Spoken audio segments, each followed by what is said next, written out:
சென்னையை குளிர்விக்க தயாராகிறது மெகா திட்டம். 12 லட்சம் மரக்கன்றுகளை ஓராண்டில் நட இலக்கு நிர்ணயித்திருக்கிறது சென்னை மாநகராட்சி.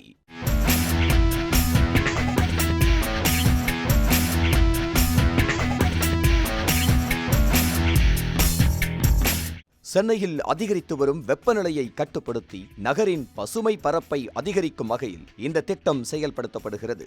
இதற்காக ஓராண்டில் 12 லட்சம் மரக்கன்றுகளை நடுவதற்கு பெருநகர சென்னை மாநகராட்சி இலக்கு நிர்ணயித்துள்ளது. இந்த இலக்கை நோக்கி சென்னை மாநகராட்சி தனது பயணத்தை தொடங்கியுள்ளது. ஜூன் 5ஆம் தேதி உலக சுற்றுச்சூழல் தினத்திலிருந்து சென்னை முழுவதும் இதுவரை 86,000 மரக்கன்றுகள் நடப்பட்டிருப்பதாக மாநகராட்சி அதிகாரிகள் தெரிவித்துள்ளனர். இந்த திட்டத்தின் ஒரு பகுதியாக மாநகராட்சியின் 15 மண்டலங்களிலும் தலா 50,000 உள்நாட்டு மரக்கன்றுகளை வளர்க்கும் பணிகள் நடைபெற்று வருகின்றன. இதற்காக வனத்துறை, தோட்டக்கலைத்துறை மற்றும் தனியார் நிறுவனங்களிடமிருந்து மரக்கன்றுகள் பெறப்பட்டு அவை 4 அடி உயரத்தை எட்டிய பிறகு நகரின் பல்வேறு பகுதிகளில் நடப்பட உள்ளன. மரக்கன்றுகளை வளர்ப்பதற்காக 17 பூங்காக்கள் தேர்வு செய்யப்பட்டுள்ளன.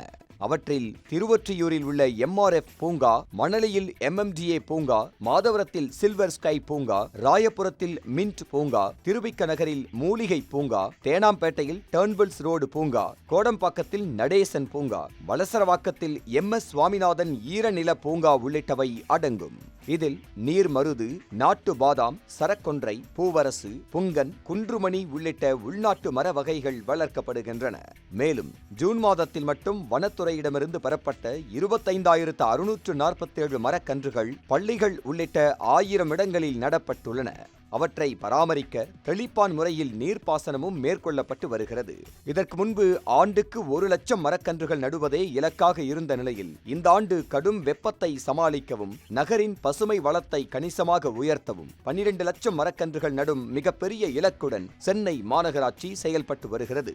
மாநகரில் நிலவும் கடும் வெப்பத்தை குறைத்து எதிர்காலத்தில் சென்னையை மேலும் பசுமையான நகரமாக மாற்றுவதே இந்த திட்டத்தின் முக்கிய நோக்கமாகும்.